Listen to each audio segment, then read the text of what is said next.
Bonjour à tous, bonjour et bienvenue dans le podcast de la 5ème de couve, l'émission de débat autour du manga. Cette fois encore, nous allons disséquer, dépecer, charcuter et aimer le manga, enfin surtout les plus oubliés d'entre eux dans cette rediffusion. Et oui, en effet, cette émission, vous l'avez peut-être déjà entendue, mais c'est pas grave, puisqu'elle est quand même super sympa. Malheureusement, nous avons eu un problème technique lors de l'émission prévue cette semaine, ce qui nous oblige à décaler tout le planning. Mais c'est pas grave, au programme, donc la semaine prochaine, une émission consacrée à Frieren et aux personnages presque immortels, suivi ensuite d'un podcast sur les politiques tarifaires des éditeurs de manga en France, suivi encore d'une émission dans laquelle on se demande si les personnages un peu plus vieux qu'habituellement ne sont pas totalement dans l'air du temps. Voilà, ça c'est ce qui vous attend pour les prochaines semaines. En attendant, nous vous proposons de vous replonger dans cette émission des mangas oubliés enregistrée il y a 2 ans. Il y a 2 ans, avant tous les événements qu'on a vécu depuis, il y en a eu un paquet, émission dans laquelle on parle notamment de Akumetsu ou de M0, dont les auteurs font ou vont refaire parler d'eux en France en 2022, évidemment. Vous êtes dans la 5ème de couve, voici donc la 3e partie de nos mangas oubliés d'il y a 2 ans. Générique. On ne pousse pas, s'il vous plaît, on ne pousse pas, c'est inutile. Le public n'est pas autorisé à assister aux épreuves éliminatoires. Moi, je crois que je pourrais être un très bon ninja. À quoi vous jouez? L'heure est grave, c'est pas le moment de faire les guignols. Mais on n'a rien d'autre à faire, on peut pas sortir. On va leur faire notre attaque secrète, l'attaque de la Tour Eiffel, ils vont rien comprendre. Et il faudra aussi parler des dessins animés, notamment des dessins animés japonais qui sont exécrables, quoi, qui sont terribles. Oh, les bâtards! Oh, this you crazy mother... Bonjour et rebonjour à tous et bienvenue dans le podcast de la 5ème de couve, qui aujourd'hui va défendre la mémoire du manga. Et pour cela, l'équipe sélectionnée est composée de 2 personnes. Le plus nostalgique des jeunes, de moins en moins jeunes d'ailleurs. Salut Johnny. Ouais, chaque jour je vieillis, c'est un supplice. Attends d'être papa, tu verras. Oui, justement, alors plein de mangas oubliés à lire. Ah, ça, elle va tous les lire. Et puis à côté, nous avons le plus old school tout court. Le plus old school tout court, voilà. Celui qui ne comprend toujours pas à quoi servent les stories sur Instagram. Salut Cagnard. Moi, j'étais déjà vieux à l'ancienne, hein, donc ça va, c'est pas très grave. Ça va Cagnard? Bah oui, écoute, ça va, j'ai toujours pas compris le truc des stories, mais ça va. Mais c'est de l'eau qui les fait. Oui, heureusement. Story Minitel, ça aurait été... Mais moi, je vais me payer un gars qui va me faire une street cred sur internet. Je vais payer un mec pour ça. Qui va te faire des likes et tout? Je sais pas. Attends, je sais pas à quoi ça sert de payer un mec sur internet en fait. Ah bah c'est pour acheter des likes, c'est pour qu'il publie à ma place, c'est pour faire quoi? On t'expliquera un jour, t'inquiète pas. Hashtag 5DC pour réagir à cette émission, pour réagir, pour former Cagnard. Si vous avez des conseils clairement à donner à Cagnard pour les stories, pour sa street cred, pour non pas sa street cred, sa web cred, sa web cred exactement, ma toile crédibilité. Voilà, pour le mettre sur Snapchat, etc. N'hésitez pas. Hashtag 5DC, il s'appelle Cagnard. C'est qui? Hashtag 5DC, le groupe de débat autour du manga, c'est sur Facebook, la 5ème de couve.fr, on lit vos messages. Hashtag 5DC sur Instagram, la 5ème de couve. Merci de envoyer tous ces messages qui nous sont pour la plupart du temps très gentils. Oui. Ouais. Sauf ceux qu'on reçoit sur le Minitel. Ceux-là, ils sont un petit peu hardcore méchants à chaque fois. Mais il n'y a que toi qui les lis, donc ça va, c'est tranquille. Comment? Nous voici donc enfin prêts à nous baigner dans un océan de nostalgie, tel Picsou qui se baigne dans un océan de pièces d'or. Oh putain, super brutal le jeu. Attends, refais-le s'il te plaît. Non. On va retourner donc un petit peu dans les années 90, un petit peu dans les années 2000. Une époque où les réseaux sociaux n'existaient pas encore, vraiment. Comment? Ah oui, c'est vrai. Je crois que c'est moi qui ai le dernier manga qui est à l'aube des réseaux sociaux. Une époque où c'était ouf d'avoir un journal gratuit à l'entrée du métro. Ah ouais. Une époque sans smartphone et sans Paris Hilton. Ah bon, elle a quel âge? Bah, je crois qu'elle a la quarantaine, non? Ouais, mais on la connaissait pas au début des années 2000, hein. Ah, il y avait pas la télé. 90. Bah, Simple Life, ça date de quand? Un tout petit peu après. Ah, c'était après? Ouais, elle était parce que beaucoup pour moi, reconnue. Paris Hilton, c'était pré-réseaux sociaux. C'était avant réseaux sociaux. Oui, mais franchement, j'ai pas connu. Oui, mais après, toujours pas sur les réseaux sociaux, alors du coup. Après, là, je mélange. Hein. J'ai connu avec la chanson de Fatal Bazooka, alors tu sais. Alors, quelle est l'idée ici? Moi, je l'ai connu avec Club Khaled, alors tu sais. Émission, c'est donc de faire comme les 2 précédentes émissions manga oubliées, c'est-à-dire mettre en lumière des mangas dont plus personne ne parle, ou bien trop peu à notre goût.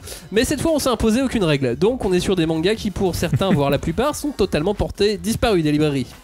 À chaque titre, évidemment, on va vous dire de quoi ça parle, qui est l'auteur, ce qu'il a fait d'autre, pourquoi ce manga vaut le détour, pourquoi il est trop oublié, pourquoi il faut le sortir de l'oubli, même si on n'a pas forcément la réponse absolue. Et puis, où est-ce qu'il se trouve ? Est-ce qu'on peut l'acheter encore aujourd'hui ? Combien ça coûte ? Et avant de commencer, on fait donc un sommaire des titres de cette émission, les mangas dont on va parler. Il y aura M0, il y aura Ichigo 100%. On va parler de Akumetsu, de 3-3 Ice, de Genshiken et de Noritaka Cagnard. Et oui, je voulais absolument parler de Norita Cagnard. Voilà, je viens de le trouver maintenant. Et je tiens à vous prévenir tout de suite, ça va être ma meilleure blague de la soirée. Ouais. Profitez maintenant. Alors, Noritaka, mais je suis sûr déjà que le titre Noritaka parle à nos auditeurs. Ça m'étonnerait vraiment parce qu'on a des dingues de bagarre dans nos auditeurs. Donc, pour ceux qui connaissent pas, je vais résumer en quelques points les infos techniques de ce manga. Donc Noritaka, ça a été édité chez Glénat, c'est scénarisé par Hideo Murata et c'est dessiné par Takashi Amori. Il y a eu 18 tomes, c'est sorti en 96 chez Glénat, comme je l'avais déjà précisé avant. Ça a été prépublié dans le Weekly Shonen Jump. Non, Weekly Shonen Magazine. Mais c'est la même chose. Non, c'est l'autre. Ah ben avant, il y avait beaucoup moins de Jump, hein, je peux te le dire.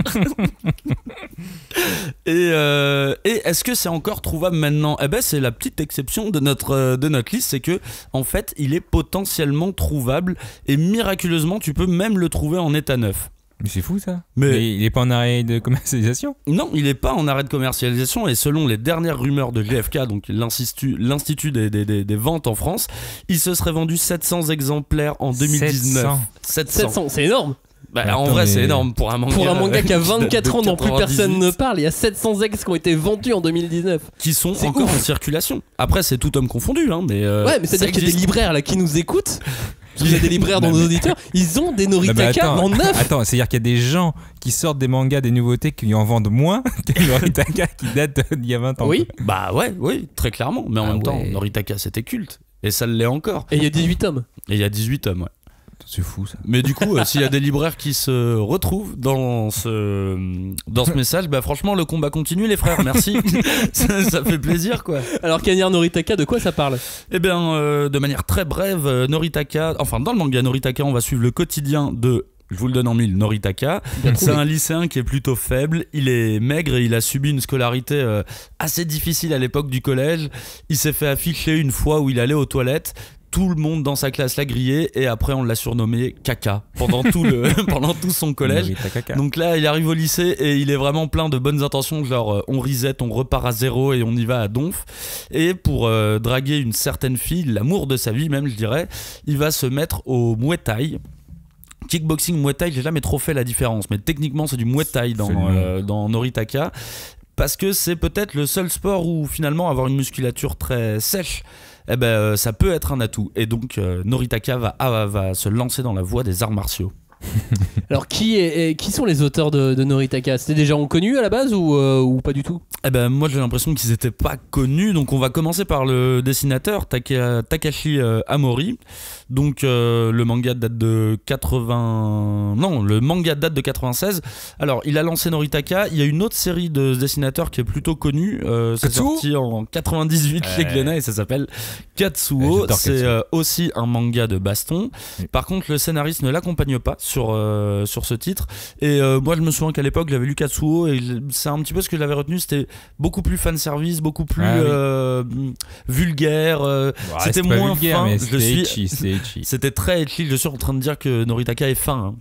Personne m'arrête mais... Alors justement, mais je pense que tu vas en parler après, il y avait un petit détail qui fait que Noritaka est moins fin, on va y revenir. Un petit détail graphique. Du coup il y a eu Katsuo et puis ensuite plus rien. Et après plus rien en France. Je sais qu'il a édité plusieurs autres séries, des séries courtes d'une dizaine de tomes à chaque fois, mais il n'y en a aucune qui a franchi les frontières. Mal, hein. Oui, une dizaine de tomes, c'est plutôt pas mal. Et le scénariste, lui, il a été porté disparu. Disparu, on le recherche actuellement. J'ai envoyé 2-3 poteaux, on le recherche activement. Alors pourquoi c'était si bien que ça, Noritaka ? Bon, alors déjà il y a le titre. Parce que Noritaka c'était pas le seul titre, il y avait un sous-titre, c'est le roi de la baston. Et moi je crois qu'à la base j'ai acheté ce manga juste sur ce je voulais devenir le roi de la baston. Parce que je voulais devenir le roi de la baston. Et en fait il y a vraiment un décalage qui se crée dès que la première fois que tu vois la couve de... Tu vois Noritaka écrit vraiment en lettres énervées le roi de la baston et après tu vois le visage du héros, il a un visage complètement absurde, il a un niveau 0 de charisme. Et pour accompagner ce visage sur toutes les jaquettes, il est souvent en tenue de Muay Thai, donc en short. Il a souvent une petite bouliche qui dépasse. Non, c'est une boule avec un poil, non ? Testicule qui sort à chaque fois et qui, même si le visuel de couvre est assez stylé parce qu'il donne un coup un peu vraiment sympa, bah t'as son visage, il a toujours une tête à la con, et t'as sa petite testicule qui sort et qui dit allô, qui dit salut, ça va. Alors pourquoi c'est bien déjà je trouve que c'est un titre qui tranche vraiment avec les autres mangas de baston, parce que c'est un manga où il y a énormément d'humour. Et mine de rien, les mangas de baston, c'est rare qu'on mélange les genres comme ça, alors que lui, Libin Noritaka démarre sur une base d'humour, et au fur et à mesure ça devient un petit peu plus sérieux avec l'arrivée des combats. Et il y avait un truc que j'adorais aussi là-dedans, c'est que Noritaka il fait du Muay Thai, il va affronter plein d'autres personnages, et en fait chaque personnage est un membre du lycée la plupart du temps, mais appartient à un autre club, et du coup à chaque fois il va affronter un autre art martial. Il va y avoir le judo, il va y avoir la boxe. En fait c'est comme si c'était le free fight avant l'heure, quoi. Ouais, c'est de l'UFC, quoi. C'est vraiment de l'UFC, et à chaque fois, enfin tu dis c'est hautement improbable quand il va affronter un judoka qui est beaucoup plus balèze que lui. Noritaka il est toujours tout grum, ça va pas bouger, et t'as vraiment ce truc qui était génial, c'était l'ingéniosité des combats, parce que Noritaka est vraiment un élève, il apprend les coups au fur et à mesure, et la plupart du temps en fait c'est toujours un mec qui est victime de malentendus, donc il tombe dans ses combats à chaque fois à cause de malentendus. Il revient voir son maître, il dit on m'a lancé un défi, et là c'est un boxeur qui fait 180 kilos qui va me défoncer la gueule. Son entraîneur lui dit le seul moyen pour que tu survives à ce combat, il faut que tu apprennes ce coup, un seul coup. Et en fait il y avait une espèce de technique comme ça où pour chaque combat Noritaka développait un coup, sauf que plus t'avançais, plus il connaissait de coups, et plus il devenait bon. Mais du coup ça jouait beaucoup sur l'ingéniosité des combats, vraiment, quoi. Parce que tout le truc c'était à quel moment il allait pouvoir placer, c'est ça ? À quel moment il allait pouvoir placer cette technique spéciale ? Mais c'est pas une technique spéciale, c'est jamais une technique spéciale, c'est juste un coup. C'est le premier combat, c'est un low kick. On lui apprend le low kick qui est le coup de pied qu'on met au niveau du tibia, de la cuisse, quoi, et qui est un coup de pied bas. Et c'est une technique de merde, mais alors Noritaka mine de rien a beaucoup d'endurance, donc il prend les coups mais il se relève toujours, et il apprend à chaque fois un petit coup en plus.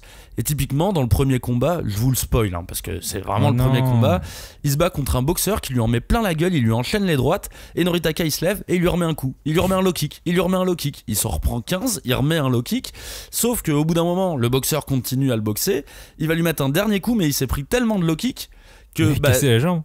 Non, sa jambe est pas cassée, mais du coup sa jambe lâche, il tombe par terre, Noritaka met un dernier low kick, sauf que vu que le gars est par terre, il le prend en pleine tête. Voilà, ça c'est Noritaka qui gagne un combat. Bravo, alors pourquoi on a oublié Noritaka ? Ça je me demande bien pourquoi on l'a oublié, parce que vraiment moi à mon époque c'est un manga qui était vraiment culte. Je me souvenais qu'au lycée tout le monde le lisait, et vraiment pas que les fans de manga, parce que ce visuel de jaquette il faisait tellement rire tout le monde avec la testicule qui passait de côté et tout, que tout le monde le lisait.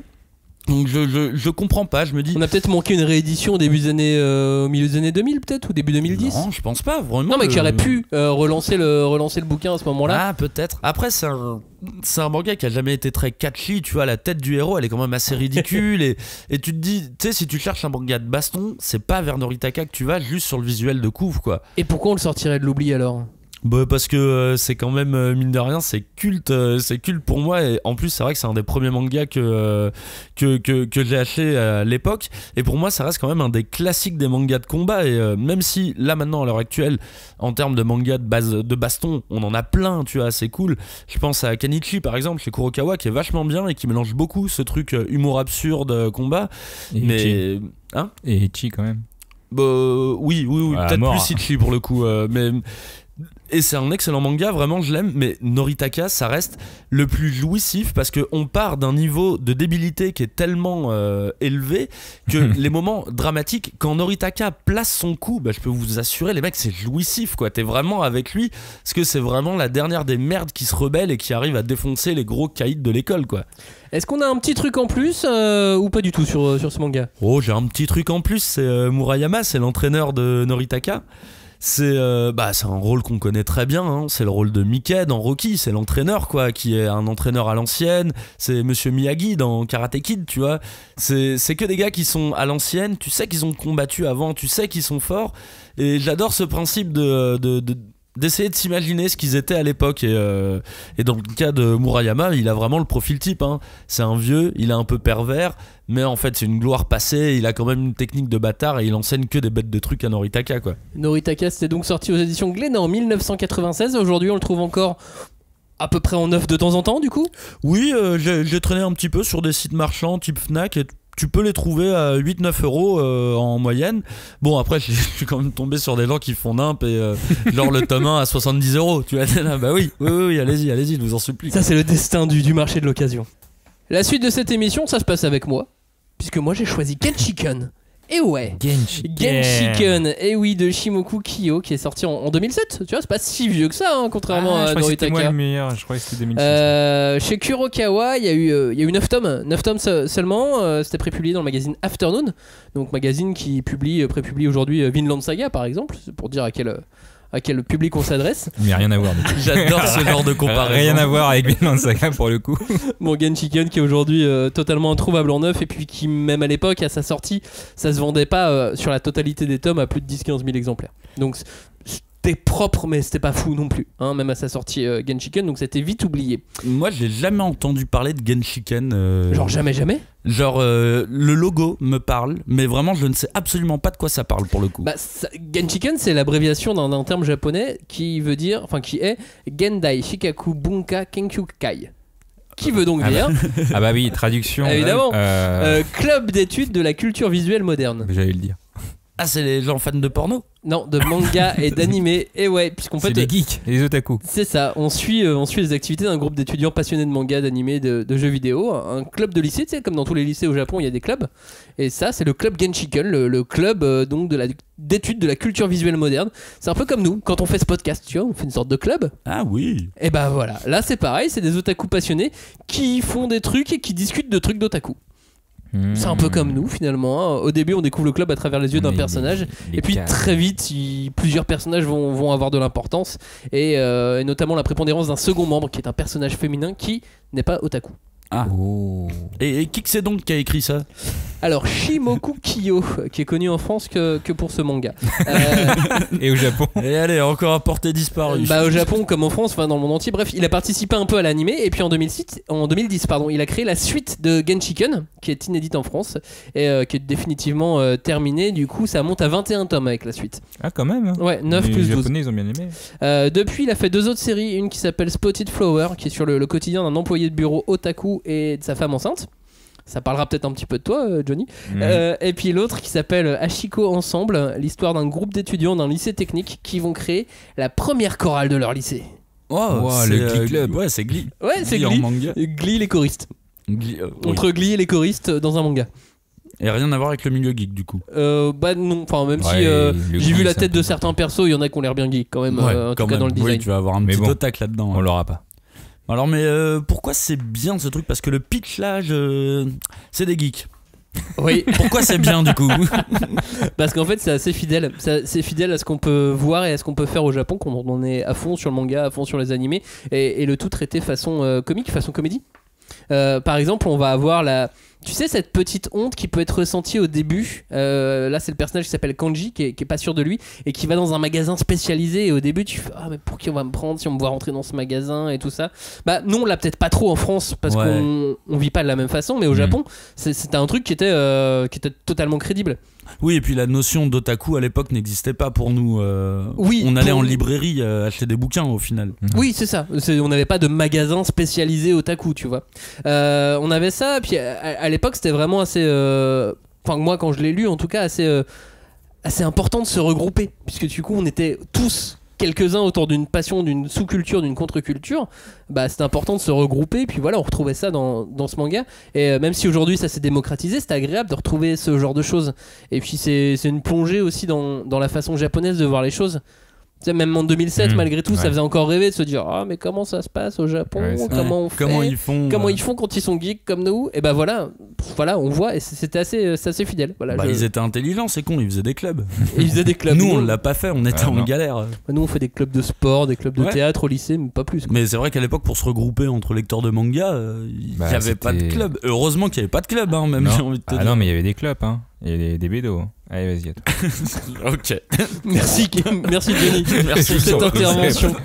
Alors pourquoi on a oublié Genshiken parce qu'il n'y avait pas ce genre de vanne. Si, il y avait ce genre de vanne, je pense qu'on le lirait encore. Alors, si, parce que je me rappelle très bien, dans Genshiken, il y avait des vannes, mais c'est des vannes très poussées, genre sur Evangelion, etc., en disant la meuf, elle a fait ça, et du coup, je me rappelle de ça. C'est ce que j'allais dire, c'est que c'était trop japonais et trop otaku pour l'époque. Ouais. Finalement, on n'était pas nombreux à vouloir autant pousser dans ce manga parce qu'il y avait des hyper références, mais qui étaient pointues, et fallait les avoir, quoi. C'est un petit peu comme si on avait fait ce podcast, mais il y a 15 ans ou 20 ans. Et personne nous et à l'écrit. Et en manga, tu vois, imagine, quoi.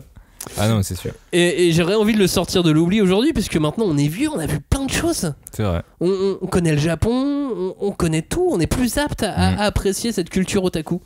Ouais, c'est pas faux ce que tu dis. Et puis en plus, il y avait un truc qui était rigolo, c'était le manga dans le manga. Ah. Il y avait un truc qui s'appelle Kujibiki Unbalance, qui est le titre du manga dont les personnages du manga sont fans. Et dans l'histoire, ils sont fans. Mais ce manga n'existait pas. Mais plus tard, quand ils ont fait l'adaptation animée de Genshiken, ils ont créé les OAV de Kujibiki Unbalance. Ah, ça c'est stylé, ça. En vrai, tout à fait. C'est le truc que j'aurais tout aimé qu'ils fassent dans Bakuman. Exactement. Ouais. Et chez moi, voilà, j'ai une figurine par exemple de Kujibiki Unbalance. J'ai poussé jusque là. T'es allé loin. Exactement. Évidemment, on peut aller que loin sur Genshiken. Et alors du coup, combien ça coûte maintenant? Est-ce qu'on a une minime chance de l'avoir le trouver? En 9, non, sur Rakuten en fait c'est pas très cher. Ça va de 2 à 9 euros par tome. Il y a combien de tomes? 18 t'as dit? 9. 9 tomes, c'est pas cher. 2 à 9 euros. Bon, ils sont pas tous à 2, t'as les premiers à 2, puis ensuite ça monte à 6, 7, 8. Ouais, mais 9 c'est abordable. Oui, c'est pas impossible de le lire pour 9 tomes, franchement, c'est faisable. Il y a une vraie fin.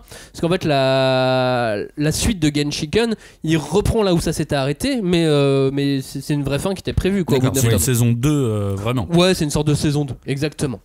Okay. Genshiken, donc, c'était aux éditions Kurokawa, c'est sorti en 2007. On passe à 3 Eyes. Pour toi, Johnny. Alors on dit 3 fois 3 Eyes, mais. Non, on dit 3x3. Non. Bah, du coup, ça fait 9. Ça fait 9, 3 fois 3. Bah oui, parce qu'en fait, elle a 3 yeux, mais avec le blanc de la pupille, le noir de l'iris et. Enfin, attends, tu te rends compte que les auditeurs sont perdus là, de base, parce que moi je le suis bien là déjà. Je suis nul en anatomie. En tout cas, l'auteur, c'est Yuzo Takada.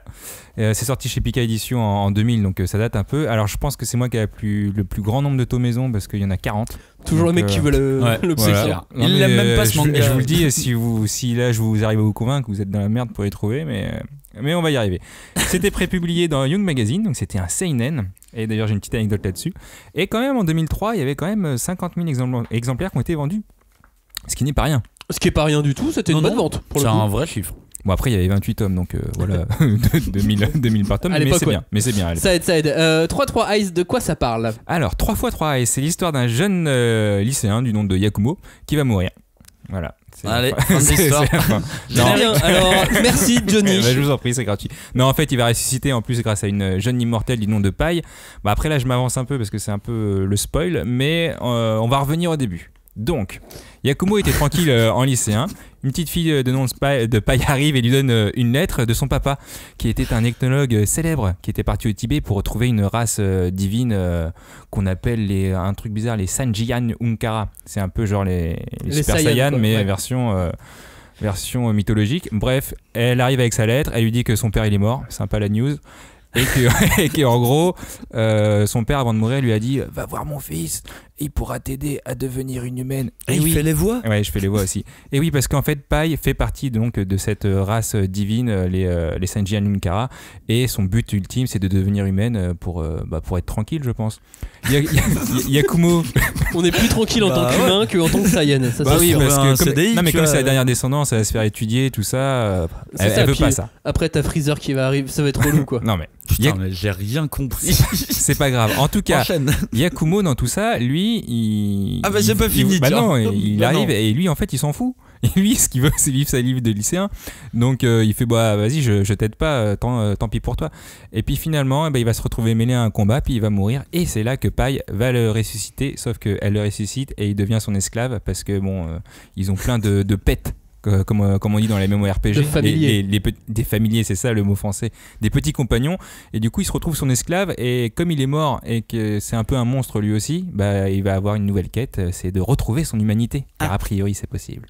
A priori. c'est Alors, possible. qui est ce Yuzo Takada qui a signé 40 tomes de 3 Eyes? Eh ben, c'est un auteur qui a plus de 55 ans aujourd'hui, donc il est assez vieux. Il a été... Ça va. Ouais, 55 quand t'es dans le manga, c'est un peu Parkinson, mais non, mais en gros, C'est dur. Ah, le ça. jeu- C'est ah, le dur. jeu- à l'extrême, j'avoue, C'est c'est dur. un peu extrême. Bon, en tout cas, non, mais c'est un auteur qui à l'époque avait fait pas mal de mangas avant 3x3 Eyes et après, mais c'est vraiment sa seule série qui a percé avec ces 40 tomes là, et en 93 il a même eu le prix du manga de son éditeur, donc de Kodansha, dans la série Shonen, donc c'était vraiment une belle reconnaissance. Mais tout le reste qu'il a sorti, c'était pas foufou quoi.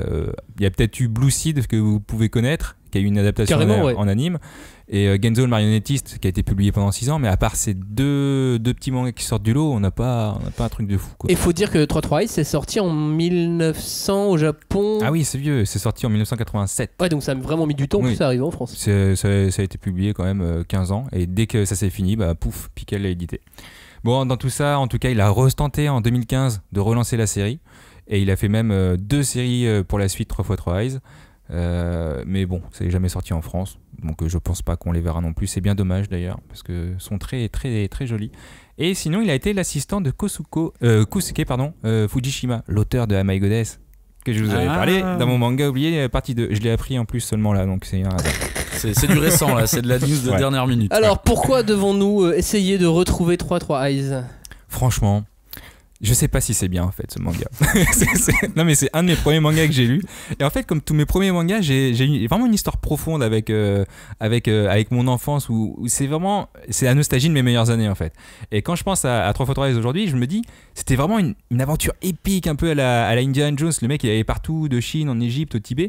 Et au début je me suis dit c'est vraiment une aventure cool. Et avant de le relire, j'ai parlé avec Cagnard avec ça. Il me dit mais c'était un seinen, tu sais.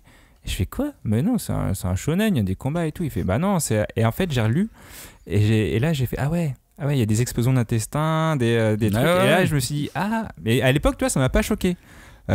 Pour moi c'était vraiment une histoire d'amour, une aventure épique, et le côté gore et un peu sanglant, ça m'a pas du tout percuté, donc C'est en ouf, même temps, ça. tant mieux. Moi, c'est vraiment le seul truc que j'ai retenu de 3x3 Eyes. Bah, je sais c'est que pas. C'était hardcore. Quoi. moi j'étais vraiment à fond dans l'histoire, à fond dans tout ce qu'on découvrait, parce qu'il y a quand même pas mal de culture.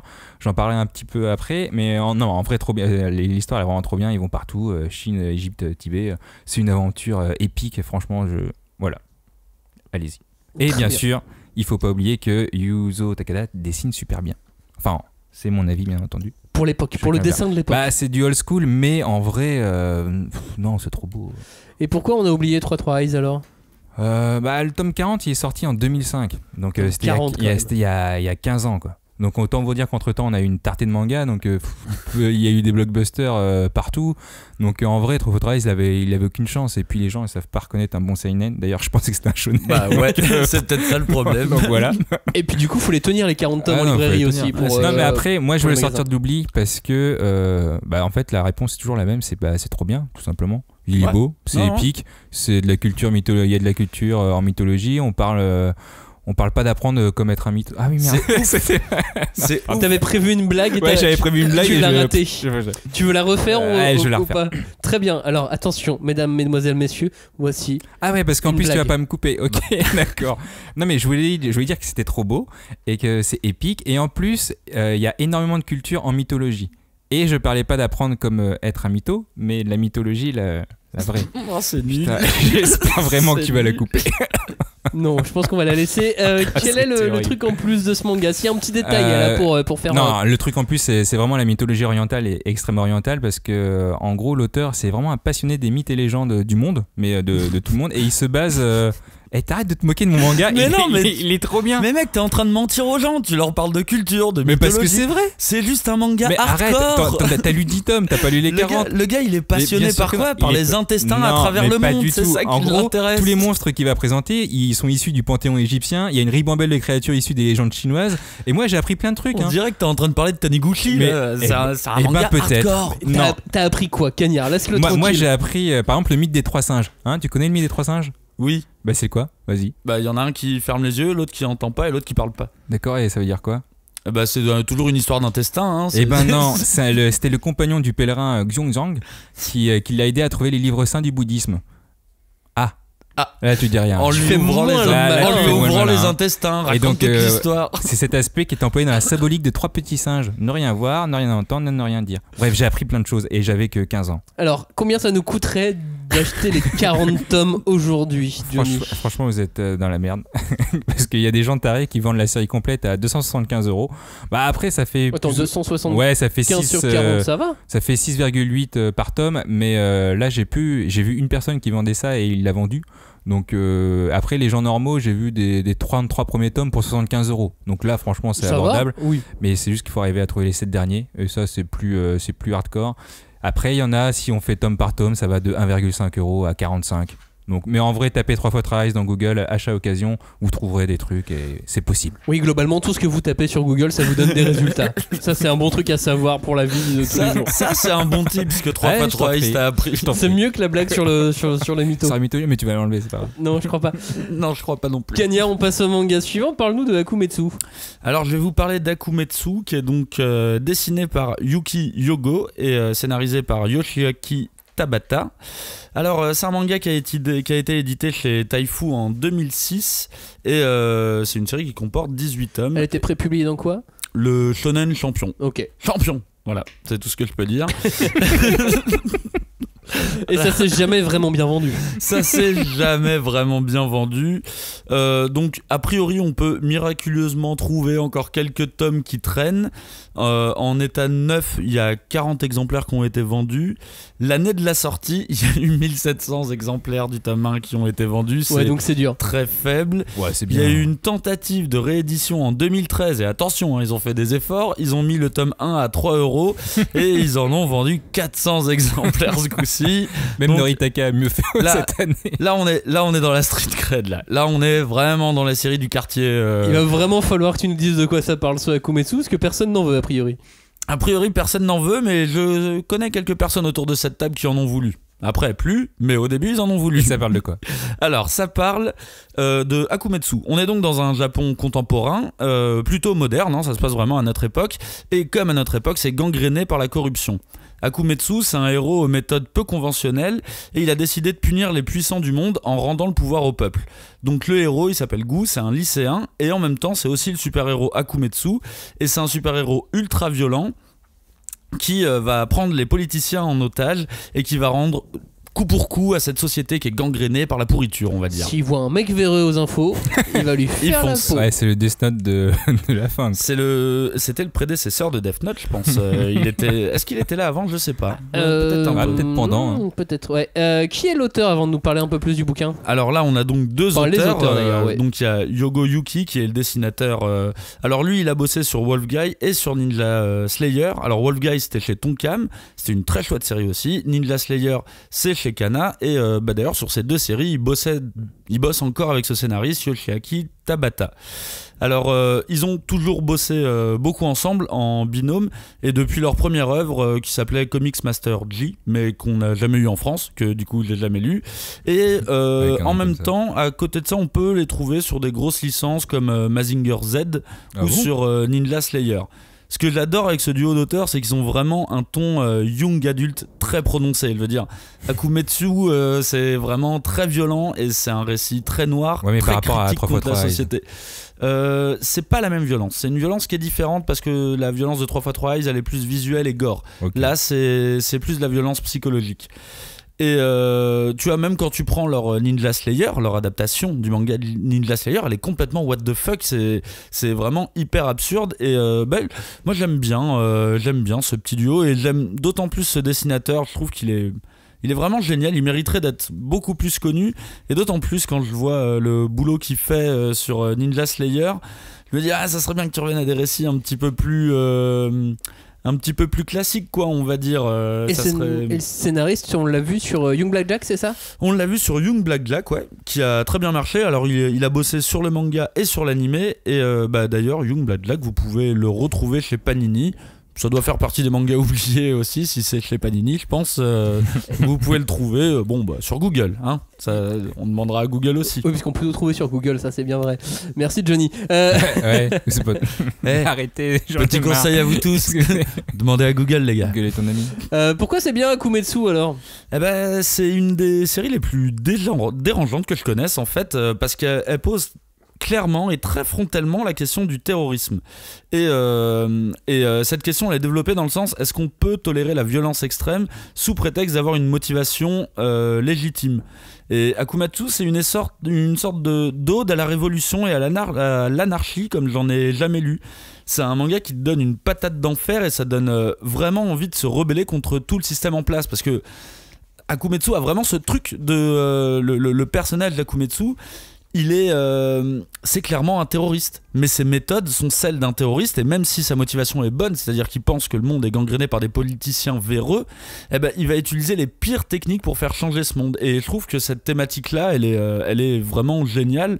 On a aussi le dessin que je trouve vraiment cool, il y a un trait vraiment nerveux, ça sert beaucoup l'uber-violence, et je parle vraiment d'uber-violence du titre, qui rend une violence vraiment graphique au point où tu peux t'arrêter pour regarder les scènes de violence, parce qu'elles sont vraiment belles, elles sont admirables, quoi. Et au milieu de toute cette violence, il y a un peu d'humour, un peu de joie, un peu de quelque chose. Le ton du manga est quand même, parce que là je vous parle d'un truc très noir, très sombre, mais en fait le ton du manga est assez joyeux, parce que Akumetsu, à chaque fois qu'il va à chaque fois qu'il va serrer un politicien, il y est à la manière un peu comme un Joker, en fait. Il fait des blagues, et après d'un coup, paf, il lui coupe une main, tu vois.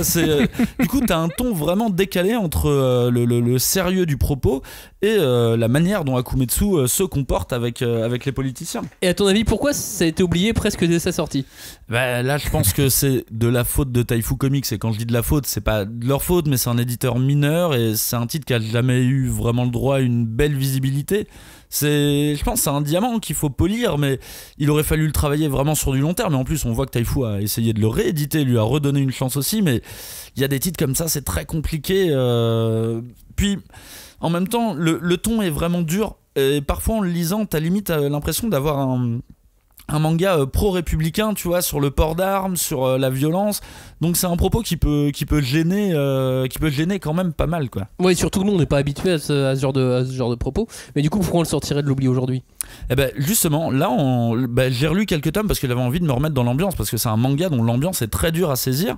Je me suis rendu compte que ça m'a fait penser au film Joker de Todd Phillips, qui est sorti là d'ailleurs, qui est sorti en 2019, et parce qu'il développe à peu près les mêmes questions dérangeantes, la moralité, l'anarchie, la révolution, détruire les puissants. Donc déjà à l'époque c'était très d'actualité, et je trouve ça rigolo que le rapport se fasse de manière aussi directe, parce que Akumetsu, lui, est violent envers les politiciens, mais il pousse les gens aussi à participer à sa révolution, quoi. Donc il y a vraiment un truc un peu dans le... Je trouvais que c'était d'actualité, que ça résonnait bien avec le Joker et les quelques problématiques que Joker a soulevées. Il y a un petit truc en plus, il y avait un petit prix en plus, une petite trouvaison en plus. Le petit truc en plus pour accompagner ce côté du ton très décalé du manga, c'est que des Akumetsu, il y en a plein. Donc Akumetsu a une tenue à chaque fois qu'il intervient avec un politicien. Donc t'as le Akumetsu pompier, t'as le Akumetsu policier, t'as le Akumetsu samouraï, et à chaque fois il change de tenue, en fait, et ça fait partie du folklore. Au bout d'un moment, t'attends quelle tenue il va prendre, parce qu'elles sont souvent débiles, quoi. Et en plus, si je peux en rajouter un, c'est un leçon qui te donne des cours d'économie, parce qu'il n'est pas là juste pour critiquer le système politique, il est vraiment là aussi pour t'expliquer de manière assez simple, et d'une manière où il vulgarise un peu des procédés d'économie assez simples, quoi. On peut le trouver encore aujourd'hui ? Écoute, c'est un petit peu dur.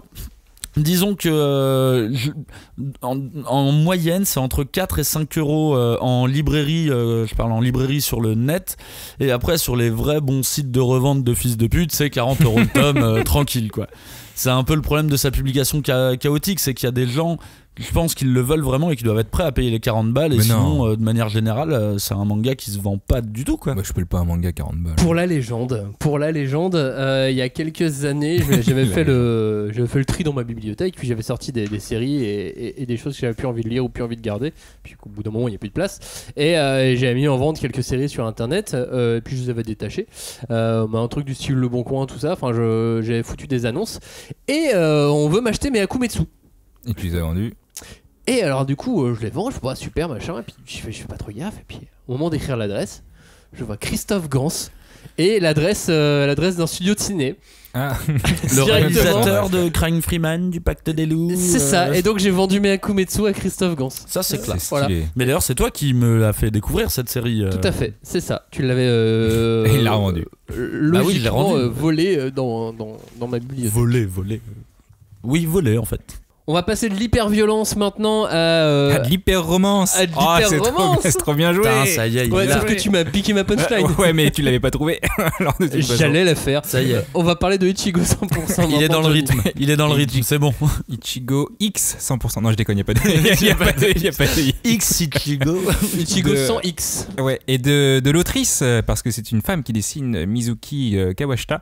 C'était chez Tonkam, c'est sorti en 2006, il y a 19 tomes. Ça a été prépublié dans le Jump, le vrai, pas le Weekly Shonen Magazine. Avant c'était mieux le Jump. Hein. Ouais, et c'était vraiment c'était des bonnes ventes quand même. 15 000 ventes l'année de la sortie pour la série, et puis après l'année suivante 27 000, hein, donc on est sur du bon harem manga qui se vendait. Et de quoi il nous parle ce harem manga? Alors il nous parle de quoi? Il nous parle de Junpei Manaka, qui est un collégien passionné de cinéma. Et du coup, on ne sait pas pourquoi, mais tous les soirs, il monte sur le toit de son école pour philosopher un peu sur la vie et rêver en gros du prochain film qu'il va tourner ou réaliser. Et un soir, il y a les fesses d'une fille qui lui tombent littéralement sur le visage. Mais littéralement, c'est-à-dire qu'il y a des fesses, il regarde la lune et bam, il voit une autre lune. Et bref, il n'en retiendra que le souvenir d'une petite culotte à motif avec des fraises dessus. D'où le titre, Ichigo, parce qu'Ichigo ça veut dire fraise, et effectivement, et 100% parce qu'il y avait 100% de fraises sur cette culotte. Quoi? Et donc la fille part en trombe parce que bon, elle a touché un mec quand même, et malheureusement elle laisse tomber son cahier. Le lendemain, comme par hasard, une fille vient récupérer le cahier en disant que c'est à elle, et le nom de cette fille c'est Ayatojo. Mais elle porte une culotte blanche, donc Junpei lui, il pense que c'est pas elle. Faut être un peu con vu que c'est son cahier, donc c'était forcément elle. Il a le droit de changer de culotte aussi. Bref, et je pense qu'en fait il s'est fait embrigader par ses camarades qui lui disent qu'en fait il y a une fille populaire de l'école qui porte des culottes roses, et c'est Tsukasa Nishino qui elle donc porte de vraies culottes à fraises, et elle le dit à tout le monde. Et donc ce con de Junpei Manaka, qu'est-ce qu'il fait? Il va lui déclarer sa flamme. Et contre toute attente, elle accepte de sortir avec lui. Elle a dit si c'était elle ou pas? Non, parce que lui il a juste dit je veux sortir avec toi, et elle a dit oui. Bon bref, il commence à sortir avec. C'est le lycée quoi. Oui, c'est le lycée. Oui, mais et je crois qu'on n'est même pas sur les 90 premières pages. Et là, juste au moment où elle accepte, comme par hasard encore, il va découvrir que la première fille qu'il a vue, qui a récupéré son cahier, porte aussi des culottes à fraises finalement. Et là, il va y avoir une véritable quête pour savoir de la culotte à fraises. De quelle culotte il est vraiment amoureux. Ouais. C'est ça. Ouais. Et en vrai, franchement, c'est un harem manga, donc on s'en fout de l'histoire, donc voilà. C'est l'interaction entre les personnages qui compte. Moi, j'adore quand vous dites que c'est des comédies romantiques, les harems. Mais c'est une comédie romantique, oui, on rigole et il y a de l'amour. C'est la quête de la culotte. Qui est cette mangaka? L'autrice Mizuki Kawashita. En fait, elle était pas trop dans le shonen au début, elle était plutôt dans le yaoi, le josei et le shoujo, mais toujours chez Shueisha. Putain, il y a beaucoup de S à dire. Et alors... Elle était pas trop dans le shonen au début, elle était dans le yaoi. J'ai cru à une blague nazie à un moment. J'ai cru une blague nazie. Non mais en gros, elle a toujours été éditée chez Shueisha, sauf qu'au début, elle était plutôt pour un public féminin. Et en 2000, elle a carrément changé. Elle a été publiée donc dans le Shonen Jump, donc plutôt pour les garçons.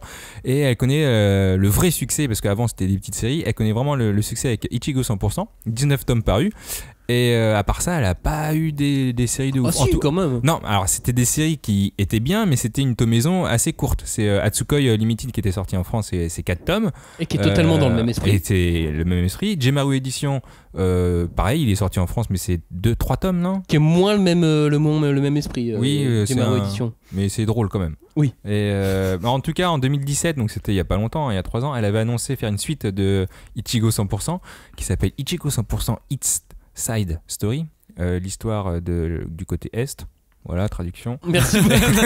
Oh là là. Et ça s'est fini en 4 tomes.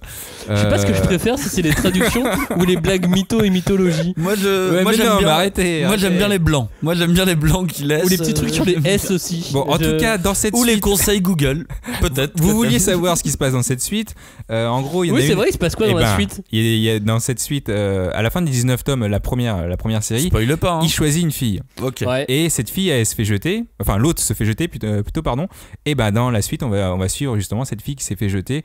D'ailleurs, je suis pas trop d'accord avec cette fin. Moi, j'aurais pas choisi cette meuf. Alors moi, j'ai bien aimé la fin, parce que pour l'avoir lu aussi, parce que je fais partie de cette grande famille des lecteurs de des harem. fans de petites culottes. Ouais. Et moi, j'étais bien content de ce choix. Bref, peu importe pourquoi, c'est bien Ichigo 100%. Ouais, parce que c'est du ecchi. D'ailleurs, on aurait pu appeler ça Echigo 100%.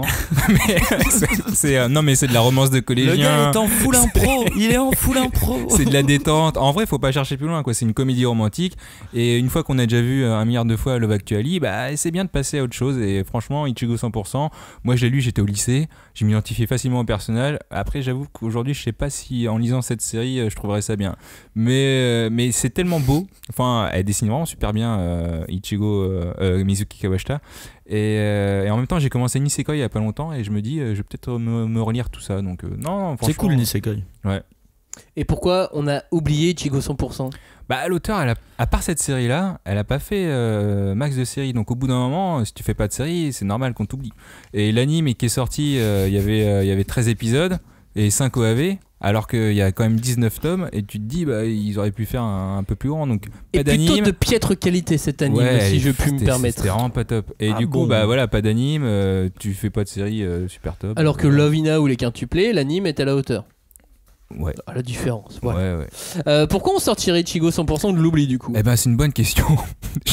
Enfin, en vrai, je pense qu'il faut pas le sortir de l'oubli. Ah. non, mais là, moi, en tout cas, je suis dans une phase un peu harem manga. Depuis ma lecture de Romeo plus Juliette, là chez Pika, j'ai envie de lire du bon harem. Et en vrai, Ichigo 100%, c'était vraiment du bon harem manga. Ça a pas marqué une génération comme Lovina l'a fait, mais je sais pas, il y a une petite particularité pour Ichigo 100%. Le dessin pour moi je le trouve magnifique. Elle mérite d'être connue. C'est vraiment dommage qu'elle ait pas continué à avoir une autre série, mais celle-là je la relis et je suis content de la relire. Si vous n'êtes pas d'accord, t'arrives à relire des harems? Ouais. Genre des harems que vous relisez autant que certains shonen. Franchement, Lovina, je peux lire une fois par an. Ou Love and College, tu vois, c'est pareil. Ouais, vous êtes vraiment atteint, quoi. Non, mais Lovina, tu te rends pas compte, mais c'est plus d'1,5 million d'exemplaires vendus en France. Mais je l'ai lu moi aussi, Lovina. C'est vraiment un truc de malade. J'ai absolument pas envie de le relire, par contre. J'ai trouvé ça sympa à la lecture, tu vois. Mais c'est un vrai phénomène, Lovina, à l'époque. Oh, oui, ça. Sur Ichigo, est-ce qu'on a un truc en plus? Alors, à part le dessin magnifique, la trame du fond du manga, c'est quand même le thème du cinéma. C'est pas la petite culotte? Non, c'est pas les sous-vêtements féminins au bad, mais en tout cas Junpei Manaka il veut être réalisateur et donc il veut transmettre un torrent d'émotions aux spectateurs grâce à ses films. Bref, c'est un passionné et on le sent très bien dans le manga et moi j'adore le cinéma donc j'étais très content de pouvoir associer le manga et le cinéma. Et arrête de te foutre de ma gueule parce que c'est vrai. Johnny il aime le cinéma. Mais c'est surtout que moi j'ai l'amour du cinéma juste du spectateur et là dans le manga t'apprends quand même un peu plus au niveau technique, au niveau du thème, au niveau je sais pas moi la réalisation, comment ça se passe, le scénario, comment t'arrives à le créer, bref t'apprends quelque chose dans ce manga et pour moi c'est le petit truc en plus.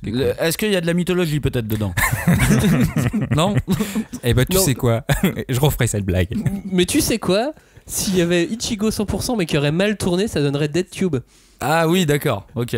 Tu vois, c'est à peu près cet esprit. C'était sympa DeadTube. Mais dans DeadTube, on a un héros qui est passionné de cinéma, qui a envie de faire des trucs. C'est vrai, et de petites culottes aussi. Au lieu de partir sur la romance, ça part sur on tue tout le monde. Ouais, c'est pas le même dessin. Hein. C'est pas le même dessin, non. C'est quand même un peu... En tout cas, moi je pense que sur toutes les séries qu'on a dites, c'est celle qui est la plus facile à trouver.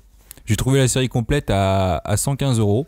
Ça fait 6 € par tome, franchement. J'ai cherché juste, c'est ma première recherche. Ah, t'as cherché sur quoi ? Ah, je crois que j'étais sur Bing. Ah oui, d'accord. C'était mieux avant. Mais en vrai, je pense que vous tapez et vous trouvez encore moins cher. Mais sur Alta Vista, t'as rien vu non plus? Lycos a rien fait pour toi. Non, mais AOL, quand j'avais l'AOL, c'était. Il avait la well. C'était pas mal. À l'époque, il avait la well. Et sur Emule, c'était chaud. Et sur la mule. Bref, lisez Ichigo 100%, c'est très bien. On va finir avec mon second manga, mon deuxième manga qui s'appelle M0. X. Il y a un problème avec le X. Hein. C'est MX0, mais c'est pas grave. Alors non, c'est M0. On ne dit pas le X. C'est incroyable le nombre de X qu'on ne dit pas. Hein. On ne le dit pas. C'est là, c'est juste c'est là. C'est tes règles. Non, mais c'est un X muet. Il n'y a pas de X en japonais. Oui, mais il y a des X en français. Et vu que c'est écrit avec l'alphabet français, on a le droit de le dire. Oui, mais dans le syllabaire japonais, il n'y a pas de X. Mais on s'en fout. Non, il faut qu'on trouve un truc avec un X.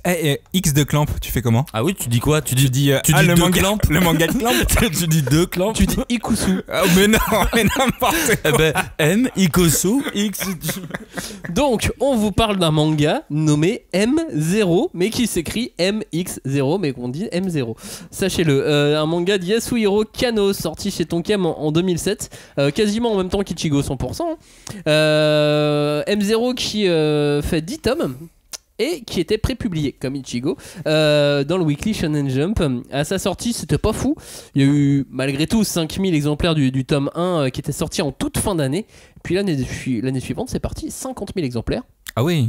Et oui, d'accord, le gars. Et aujourd'hui en neuf, on peut trouver quelques exemplaires miraculeusement, mais non, faut se tourner vers l'occasion. On en reparlera dans quelques instants.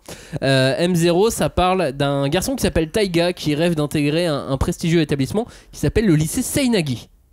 Mais il se vautre totalement à l'entretien d'entrée, notamment lorsqu'on lui demande ce qu'il ferait s'il avait des pouvoirs magiques. Et comme Taiga assume pas s'être planté, il va rejeter la faute sur une fille qui passait par là, qui était là ce jour-là. Et à la rentrée... Qu'est-ce qu'il va lui faire? Juste, non, mais ils se sont embrouillés, alors il va dire mais c'est de ta faute et tout. D'accord. Et puis à la rentrée, il va essayer de pénétrer dans le lycée pour se venger. Sauf que une personne normale n'est pas censée réussir à rentrer dans le bahut comme ça, puisque c'est un lycée qui est réservé à l'apprentissage de la magie.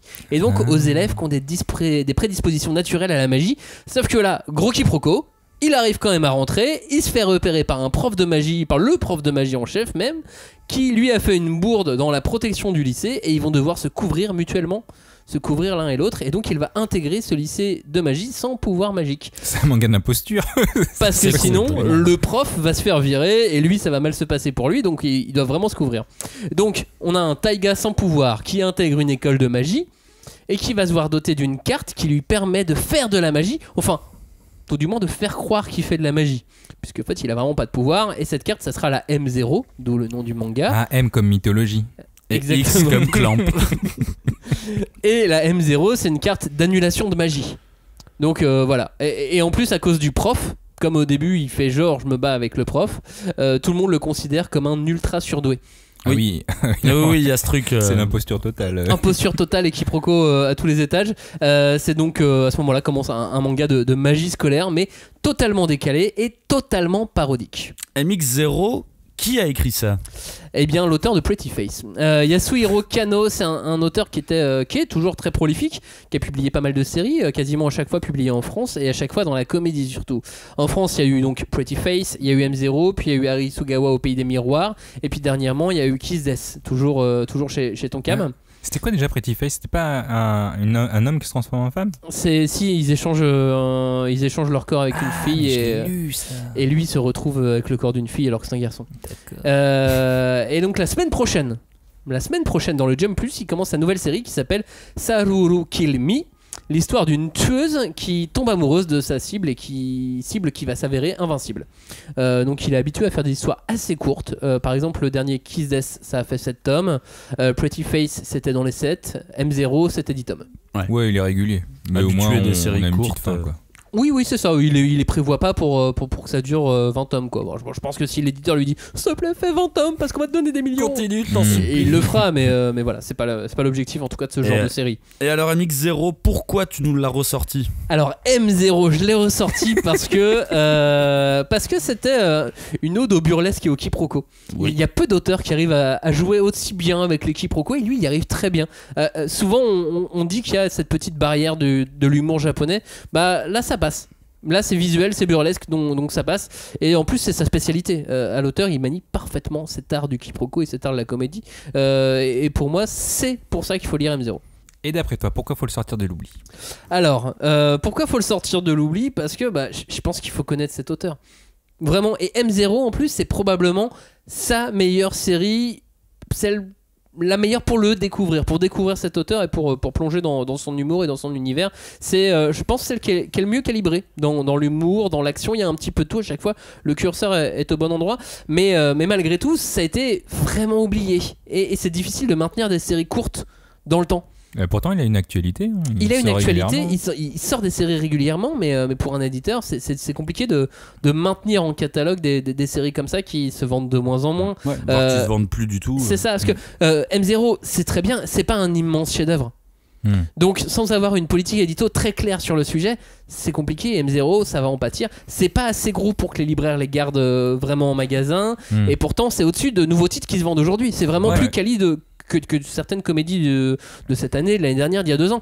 Donc c'est pour ça que c'est assez complexe. Sans compter que les séries d'humour, c'est pas non plus la panacée en France. Donc voilà, il y a un truc à trouver qui est pas évident. Non mais ça a l'air bien, moi je me les ai achetés, enfin ça dépend combien ça coûte. Oui, je vais te les prêter peut-être aussi. Parce que avant de te dire ça, j'ai un petit truc en plus, ou en moins en fait, selon les lecteurs.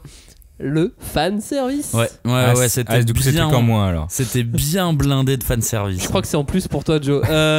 Faut voir. Moi, en fait, ça dépend. S'il y en a trop, c'est pas bien. Hein. En fait, il sert très souvent, et c'est facile en fait, mais il le fait bien. Il se sert très souvent des rapports filles-garçons pour malmener son héros et malmener ses personnages en général. Donc en fait, on a un héros qui s'en prend plein la tronche à chaque fois, mais il dessine sur les personnages féminins, il les habille, il les déshabille et il fait ça plus que de raison. Donc voilà, ça peut être en plus, ça peut être en moins. Dans Kiss Death par exemple, il est allé trop loin pour moi. Parce que dans Kiss Death, on avait des espèces d'extraterrestres qui prenaient le corps des filles, et pour qu'ils puissent se parler, les extraterrestres fait qu'ils s'embrassent. C'est ça, parce que mais je l'ai lu ce truc. Le parasite se mettait sur la langue des humains, et donc elle devait se rouler des pelles pour que les parasites puissent se parler, les extraterrestres. Et ça un jour on va en parler, de la manière dont ils se roulent des pelles dans le manga. Il y a vraiment un problème. Ça on en parlera vraiment un jour. Il y a un souci. Il y a vraiment il est en train de dormir et tout d'un coup il nous non mais je sais pas balles. Pourquoi ils font ça comme ça. Je sais pas pourquoi ils le font de manière à ce que ça puisse être dérangeant dans tous les cas, quoi. Bah vas-y, toi essaye de dessiner quelqu'un qui emballe. Hein. Des gens qui s'embrassent, enfin dans le comics, dans le franco-belge, il y en a tout le temps. Et il y a pas à chaque fois des filets de bave et des langues qui s'entrechoquent, tu vois. Non mais il faut sauf que ça quand coule. T'as des parasites extraterrestres qui doivent se parler. Non mais là c'est logique à ce moment-là. Ils se parlent et ils sont au bout de talent. Bien sûr que oui. Bon, en tout cas, vous pouvez trouver quand même de temps en temps quelques exemplaires neufs qui repop comme ça chez Gibert, par exemple, ou sur Amazon. Voilà. Et sinon, c'est plutôt abordable. On est entre 1 et 8 euros. Il y a quelques abus comme d'habitude, mais on est entre 1 et 8 euros le tome. Donc M0, c'est pas déconnant pour le racheter. Parce que c'est vrai qu'aujourd'hui, dans le marché de l'occasion, vous avez tous les deux fait des recherches sur différents mangas. Des fois, on hallucine. Mais non, il y a tout et n'importe quoi. Mais j'avais déjà cité l'exemple de Yotsuba quand ils avaient tout vendu. Il y avait quelques tomes qui étaient introuvables, tomes 5 et 7, et les gens le vendaient 90 € et tu fais mais mec. Mais après je sais pas s'ils arrivent à les vendre. Mais non, mais il y a toujours un mec qui tente. Et si pour le peu t'as un petit gosse de riche qui adore la série et t'as ses parents qui veulent lui compléter pour Noël, t'auras peut-être quelqu'un qui va l'acheter. Hein. Alors il y a plusieurs choses. Déjà il y a des algorithmes qui définissent ces prix. Donc ces algorithmes se basent sur des anciennes ventes qui ont été faites et sur la rareté du produit. Donc c'est pour ça que des fois ces algorithmes se vautrent entièrement parce que c'est pas des algorithmes super perfectionnés et qu'on retrouve des mangas à 1500 €, ce qui n'a aucun non mais moi sens. je crois pas. Moi quand je vois un truc à 90 €, c'est le mec qui a mis 90 € sur eBay, c'est lui qui le met. Ensuite sur certains marketplaces c'est plus facile, ou en tout cas ça te fait gagner du temps de laisser ton produit en vente avec un prix dérisoire qui n'intéresse personne jusqu'au jour où tu vas le re-rentrer. Et à partir du moment où tu re-rentres ton produit, tu vas pouvoir à ce moment-là baisser le prix. Ah, j'ai pas compris. En fait, plutôt que de supprimer ta fiche, vaut mieux mettre un prix dérisoire. Mais pourquoi le mec... Ta fiche produit. Bah oui, mais parce que pourquoi c'est il plus l'a rentré pratique. alors à la base? Bah, il l'a eu une fois, il l'a vendu, le produit est épuisé. Ah. Donc là, plutôt que de supprimer la fiche, il va laisser la fiche produit en place. Oui, je vois ce que tu veux dire. Et il va lui mettre un parce prix qu'il sait que dérisoire qui personne va va n'intéresser l'acheter, personne. Et donc c'est plus Oui, mais pratique là, dans ce c'est pour sens-là. des gens qui déjà de base font de la spéculation.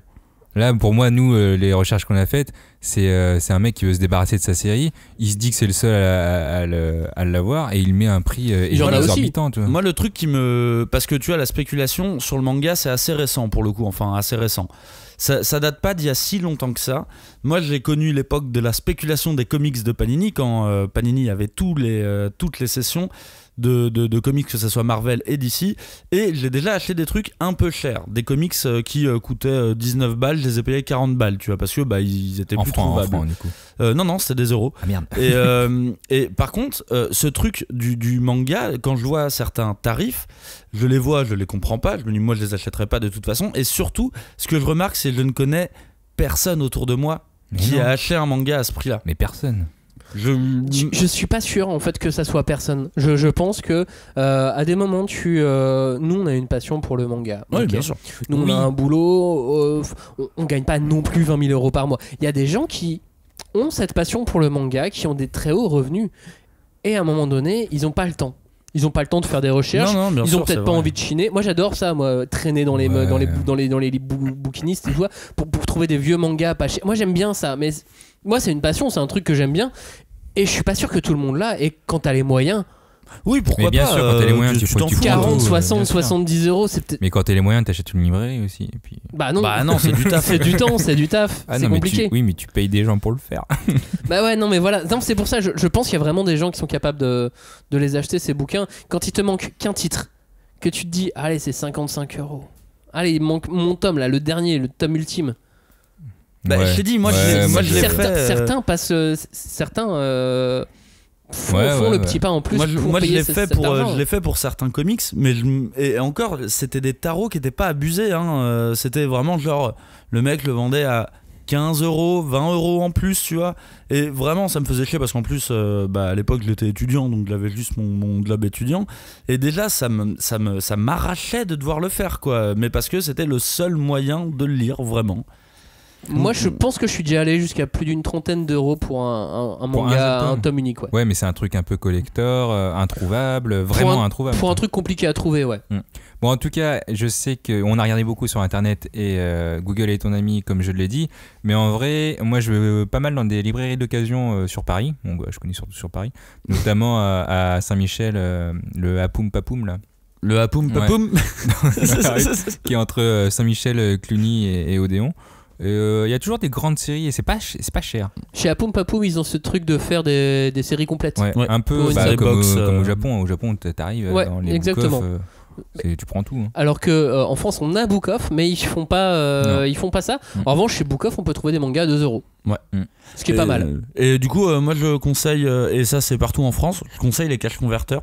Parce que je suis vraiment tombé sur des putains de trésors en allant fouiner dans les cash converteurs. Moi je suis jamais tombé sur quelque chose d'intéressant chez cash converteurs. Ah ouais, bah tu vois, moi tous les X, les de Clamp, je les ai tous achetés à 1 € pièce chez Cash. Quelqu'un avait revendu toute sa série. Moi je prendrais les Mythologie 0, ça me dérangera pas. Hein. Et puis après, non, mais il y a JBR. À Paris, il y a Boulinier aussi. Chez Boulinier, des fois, ils déstockent. Alors, c'est du manga sale. Hein. C'est vraiment sale état. Mais non, c'est du sale. Hein. C'est du sale, mon gars. Non, du sale dans l'état. Mais effectivement, on peut même trouver des mangas à 60, 70 centimes, 80 centimes. Du 3-3 Eyes, ils en ont. Oh, les pauvres, à 30 centimes. Je sais, j'en ai racheté un il n'y a pas très longtemps. Non, mais c'est triste. Mais moi, je pense que 1,20 €, je crois. Moi, j'ai ma petite collègue. Elle est très bien. Ah, par contre, j'ai pas les premiers tomes de Manga Player. Ça, c'est dommage. Ah, bah moi, je l'ai. Bah, donne, vas-y. Moi, c'est là que je l'ai lu 3x3 Eyes. C'est là que ça m'a. C'était pour ça que t'as pas aimé. T'as pas aimé les couves dégueulasses, là. Tu veux que je le revende? Ouais. J'ai un site marchand sur Marketplace. Sur Amazon et ils te vendent tout à un tarif et te les fait qu'à 30 € alors que tout le monde les fait à 70. C'est mon daron qui m'avait offert le manga player avec. Et dedans il y avait un CD. Non, ça devait pas être un CD. Il y avait un truc de l'animé Street Fighter. Oh, Fatal Fury. Et puis il y a eu la BD Street Fighter tout en couleur aussi qui était cool, qui était sortie à l'époque. Oui, qui date de la non, mais je l'aurais plus. Mais c'était mon papa qui me l'avait acheté quand j'étais malade. Et dans ce manga player, il y avait eu Flag Fighter aussi. Mais ça, j'ai jamais pu le lire parce que c'est jamais sorti en France en manga relié. Flag Fighter, je le crois. Hein. J'avais lu un seul chapitre de Flag Fighter et j'avais trouvé ça génial. Ouais, c'est triste. Et il y avait Oh My Goddess et il y avait 3x3 Eyes et 3x3 Eyes, c'était dégueulasse. Mais non. Mais en tout cas, le manga d'occasion, ça fait poser des questions parce que il y a des vrais Argus maintenant limite qui arrivent pour certains tomes et j'ai même déjà vu dans des boutiques spécialisées à Paris des mangas qui sont sous vitrine. Ah oui, trop rare. Trop rare. Donc ça devient n'importe quoi. Avec des prix forcément un peu plus chers, même si normalement en général dans les boutiques ils sont pas aussi excessifs que sur internet. Oui.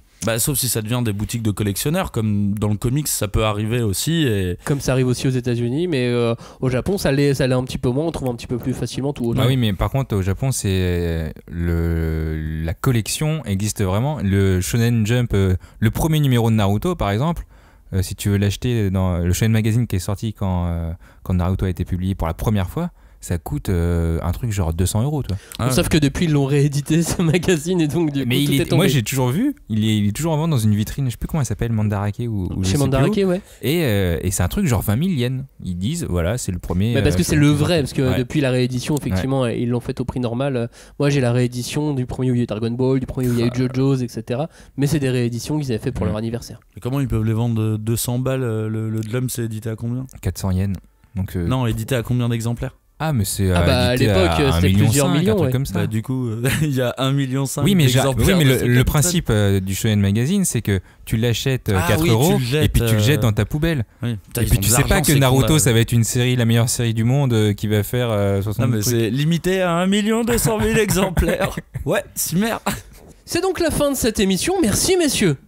Ah on t'en prie hein. Merci Google on a un tout petit peu mythologie tout bougé ça. sur la fin de l'émission pour parler un peu du manga d'occasion, mais en tout cas merci de nous avoir écoutés, merci de nous avoir suivis.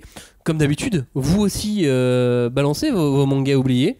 Ça c'est important parce que nous on en prépare, on fera une émission 4, on en a même déjà en stock. Puis nous ça nous donne des idées en plus. Ouais. Exactement. On n'a toujours pas fait Rookies. Je sais que souvent il est cité oui, c'est dedans. vrai que putain, laissez-nous tranquille avec Rookies.